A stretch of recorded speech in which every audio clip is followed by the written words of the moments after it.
ஒரு நிமிஷம் செய்தியாளர்களை சந்திக்க யாரையும் பார்த்தும் பயம் இல்லை. எப்படியோ எவ்வளவோ வச்சு மிரட்டிய திமுக பார்த்து எங்களுடைய முதல்வர் ஒரு நிமிஷம் கூட பயப்படவே இல்லை. இதெல்லாம் யாருக்குமே பெரிய விஷயமும் கிடையாது. செய்தியாளரை சந்திக்க வேண்டும் என்ற பெஞ்ச் மார்க்கே கிடையாது. ஒரு 7-8 வருஷமா ஒரு சில பேர் அவங்களுடைய சொந்த விளம்பரத்துக்காக அவங்க இருப்பை காட்டுக்கிறதுக்காக ரெகுலரா செய்தியாளர் சந்திப்புன்றது நடந்துச்சு. இந்த செய்தியாளர் சந்திப்புன்றது இந்த 10 வருஷம் மெயின் ஸ்ட்ரீம் மீடியா வந்த பிறகுதானே. மெயின் ஸ்ட்ரீம் மீடியா வரதுக்கு முன்னாடி என்ன இருந்துச்சு? பிரிண்ட் மீடியா தான் இருந்துச்சு.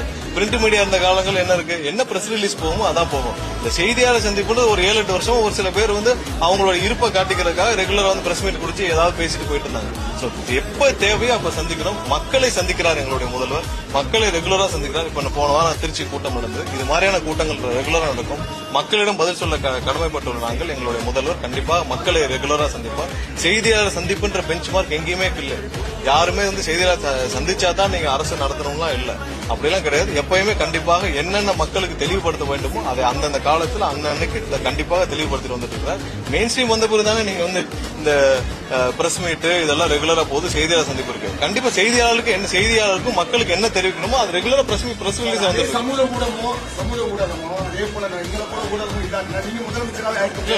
நாங்கள் யாரும் ஊடகத்தை ஒரே நிமிஷம் யாரையும் புறந்தள்ளவும் இல்லை, யாரையும் குறைச்சு சொல்லவும் இல்லை.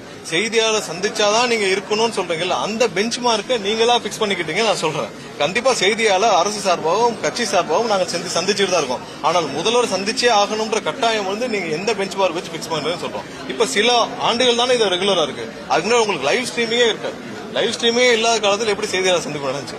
சோ அதுக்கான பெஞ்ச் மார்க் நீங்களா உருவாக்கிக்கிட்டு பண்ணாதீங்க. கண்டிப்பாக செய்தியாளர்களுக்கு என்ன மாதிரியான அறிவிப்புகள், என்ன செய்தியாளருக்கு மக்களுக்கு என்ன தெரிவிக்கணுமோ அது உங்க மூலமாக டெய்லி அறிவிப்புகள் வந்துட்டு இருக்கு. அப்புறம் என்ன